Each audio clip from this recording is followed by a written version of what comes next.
Hi there, and welcome back to my channel, Fullstack Explorers. As you know, in our last video, we know how to perform a create operation and save data in our DB. Today we will talk about how we can get the data from our Mongodb database. Let's get started. As we are in the same project, click on todos.tsx file. Let's create a fetch todos function here, which will get our todos from API. This function will be asynchronous function as it takes time to run. Add try catch here and throw error in catch block. In try block, add a response variable here, this variable which get the response from our API. Our API will be same as before, we just change the axia.post to axia.get to get our data. Let's add a console below and check what we are getting in response.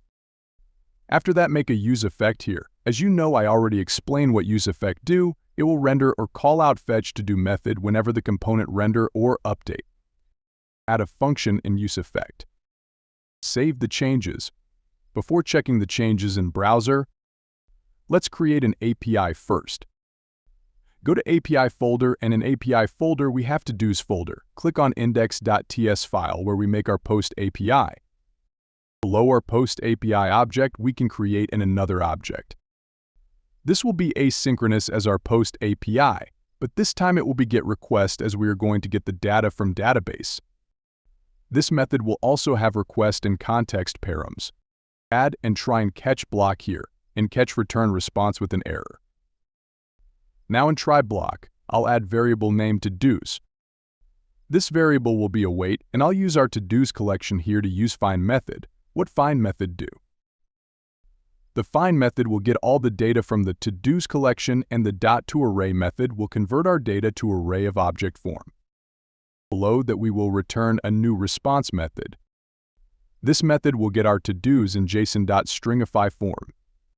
After that, we will add object which contain the status.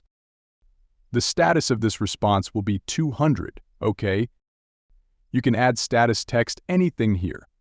Save the changes now and check it in your browser.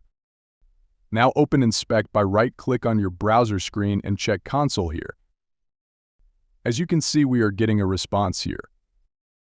In response, go to Data. Here you are getting all the data from API from DB. As we only have one to do in DB, it's only showing one here. Now let's get back to our VS Code again. Let's show the data in our UI.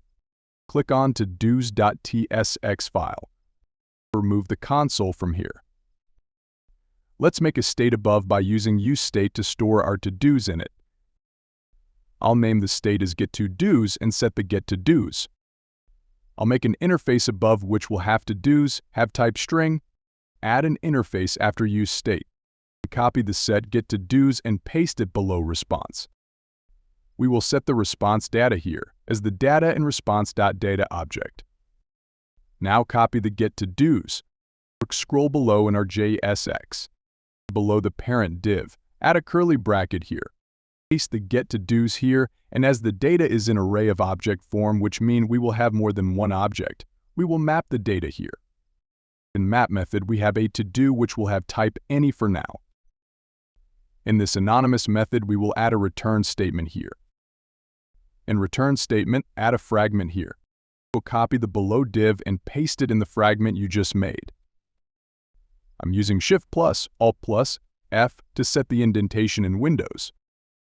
Now we're getting the getTodos redline error due to it can be undefined or null if we don't get the data in the response. To fix this, before getTodos map, add todos and an operator here. What this will do is, it will check if we getting todos data, it run the next map to do, else it will not run that part along with JSX. We consider it like true or false condition for now. Now display the todo name in the JSXP tag. Remove todo here and add curly bracket here. In our curly bracket, add todo dot. Todo as in DB, our key name is also todo. Now add a key in the div. Every todo will have a unique key we will use todo._ID, where this is MongoDB created ID. Now save the changes and check the changes in the browser. As you can see, we have our to-do now. You can see we only have one to do, which is walking. You can add more to do from above and refresh the page to check the changes for now. I'll show you a proper way in next videos. Meanwhile, you can explore by yourself for now. That's it for now. If you like my video, please like, share, and subscribe my videos to support my work. I'll see you in the next video. Happy coding!